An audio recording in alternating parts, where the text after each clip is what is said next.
Hello and welcome to Cultural Leaders Group TV. My name is Dr. Milton Brown and today we're joined by an inspiring guest, Elizabeth Charles-Dede, author of a thought-provoking book, Art, a Tool for Social Impact and Change. Elizabeth's work explores the powerful relationship between art and society, exploring how creativity can challenge perceptions, spark dialogue, and transform lives across generations. Her book invites us to see art not just as a form of expression, but as a catalyst for meaningful social change. Elizabeth, it's a pleasure to have you with us today in the studio. Thank you so much. Okay, let's get straight into it. So what inspired you to write a tool for social impact and change? Okay, as someone who has long been in the art and entertainment space, as maybe a volunteer, I've really been thinking quite deep about art and how it can also be a tool for social impact and change. So one of the things that inspired me is the fact that art itself is life. And art is also a way of communication. You talk to the powers that be. Art is also a form in which the people without voice can be heard through other means, maybe by putting things down in writing, through your voice as a musical person, and through your acts as well. So it made me to think deeply and probably sit down and write these things for people who can be inspired through the book. So what's your personal connection with this and who's the book aimed at? Firstly, before I went or I delved into writing this book, I looked at the environment around me and I discovered that art is for everyone. We communicate verbally, non-verbally, as humans with objects and everything. So the book is actually for all and sundry. The kids can have it read. Okay. For adults, young adults, teenagers of all ages. And how does it blend in with the multiple diverse ethnicities and culture? Art unifies everyone. Okay. Is a unifying factor. By the time you come as a white, you come in as a black, or maybe as a black from different ethnicity. When we speak art, everybody let down their guard and come together to speak one language. Okay. You mentioned that art provokes, inspires, and transforms, yeah? Yes. Can you share an example of how you've seen this happen in real life? Okay, in real life, for instance, like activists, for instance, when they need to speak to powers, the politicians, about the situation of the economy, about the suffering of the people, the activists come through this form and speak. Not only speak, you see them with placards. I do not have to speak. With that placard is a message and is artistic in nature. Yeah. So, I see the connection. Can you give us another example, please? Well, another example is, let's take a look at Theatre of the Oppressed, for instance. In Theatre of the Oppressed, if you look at the people who have been through war, through certain sufferings and everything, sometimes you see people, poetry, for instance, they talk their real lives, because the people who experience these things sometimes do not want to come out in person. So they do these things through poems And theatre. Yeah. Okay, excellent. Your book highlights the role of artists in amplifying unheard voices. Yes.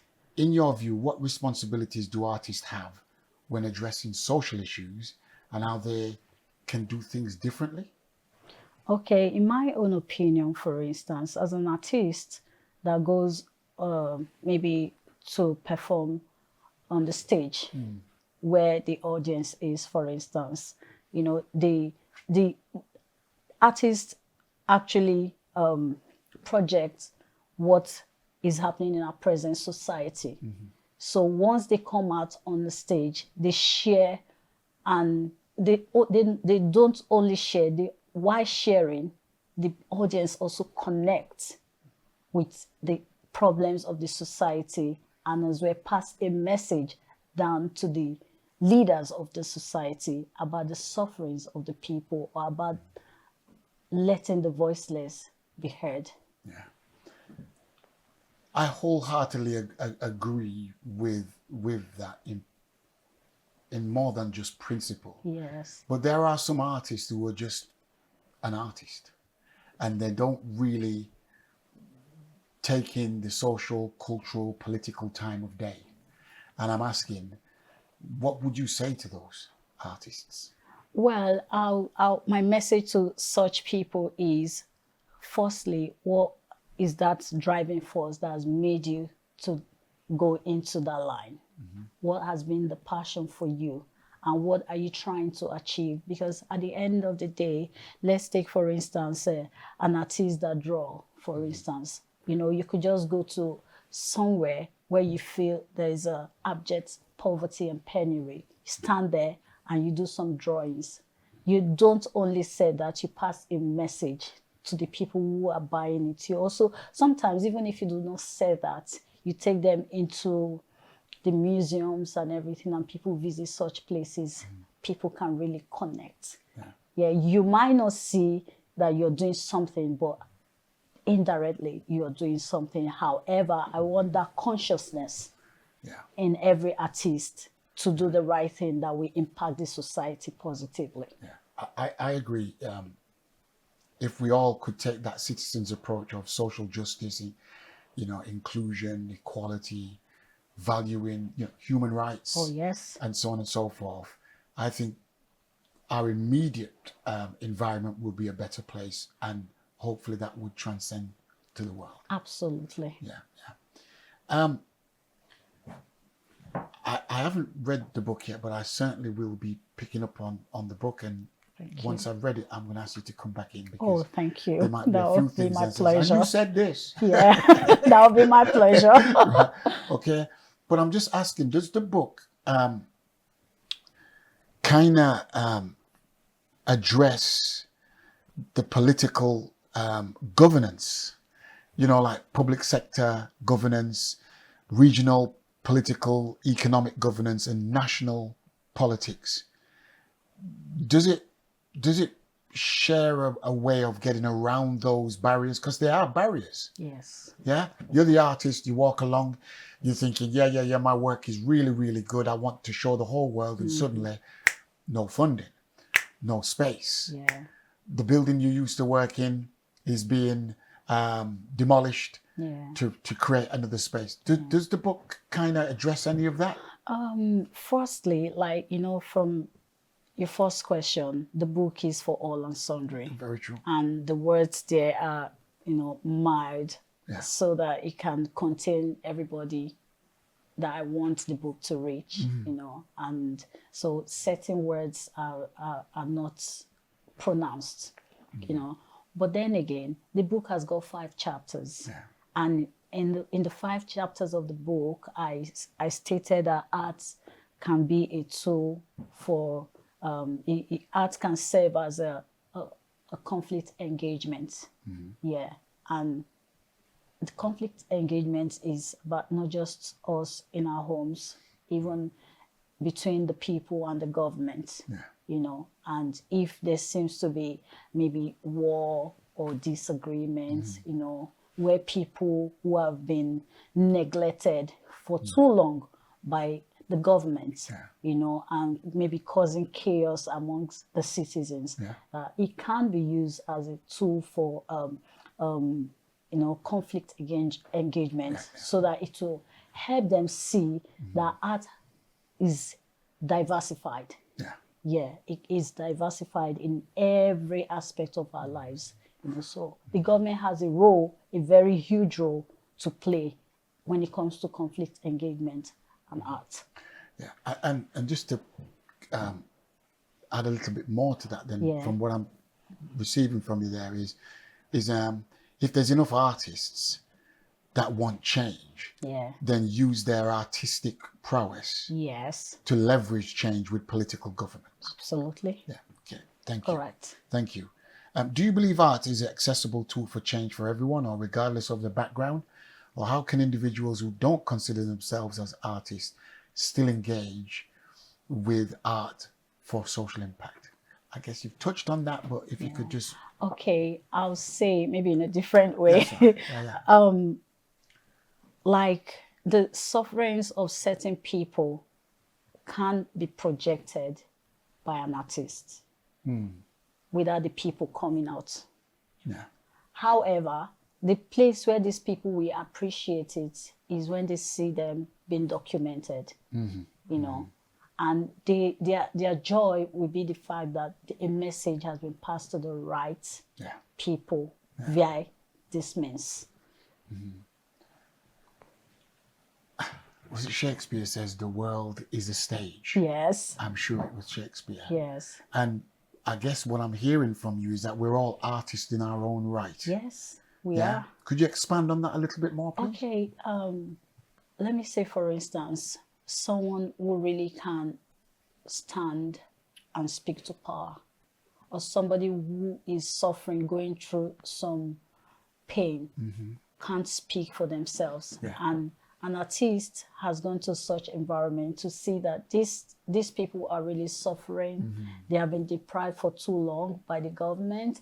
They have not been attended to. We could have done my own part as an artist to ask questions rather, through observations, through interviews, through any means. So the way I could help these people is to pass this thing down through my writing, through poems, through a stage drama, through any means that this can be communicated down to the people who need to hear these things and propel them into action. Excellent. So what would somebody take away from the book? Give us 3 key things that people would take away from the book. Firstly, art is dynamic and art is life. Secondly, you know, as not you're not just an artist, even reading the book makes you an artist. Okay. Yeah, because there are so many things you take away from the book, the knowledge shared, you know, or the knowledge gained rather from the book, the fact that you now understand better that art can be used as a form of conflict engagement. Art is also healing tool. Yes, it is a healing tool. Music, poetry, stage drama, whatever means, you know, is a healing tool. Art is not just a healing tool. Art is also a tool for cultural change. Yeah. Wonderful. Where can we get a copy of this book? Well, as at May, the book was published on KDP. Can also be on is also on Amazon. So the link is available, maybe for you to buy the book, the soft copy at the moment. But I'm also working for the hard copy to be done also by Amazon. You know, so anybody that wants a hard copy, once they make their order, it gets to their doorstep. Yeah, wonderful. Okay, well, I have to say thank you, Elizabeth, for coming and sharing your wisdom around art. For those who are not art or don't see themselves as artists, you've made it clear they are. Yes, they are. Which they are, and for artists who see themselves as artists, everybody out there can be propelled into political, social impact and change. Absolutely. I'm really looking forward to reading the book, and as I said, once I've read the book, I'll certainly come back to you. So thank you so much for coming and sharing your wisdom with us. Thank you so much for having me on this platform. Excellent. It's always a pleasure. Excellent. And for those who are watching, if you would like to explore how creativity can drive transformation in communities and beyond, make sure to check out Elizabeth's book. Thank you all for joining us on Cultural Leaders Group TV. Remember, art isn't just something to appreciate, it's something we can use to inspire real change. Until next time, bye for now.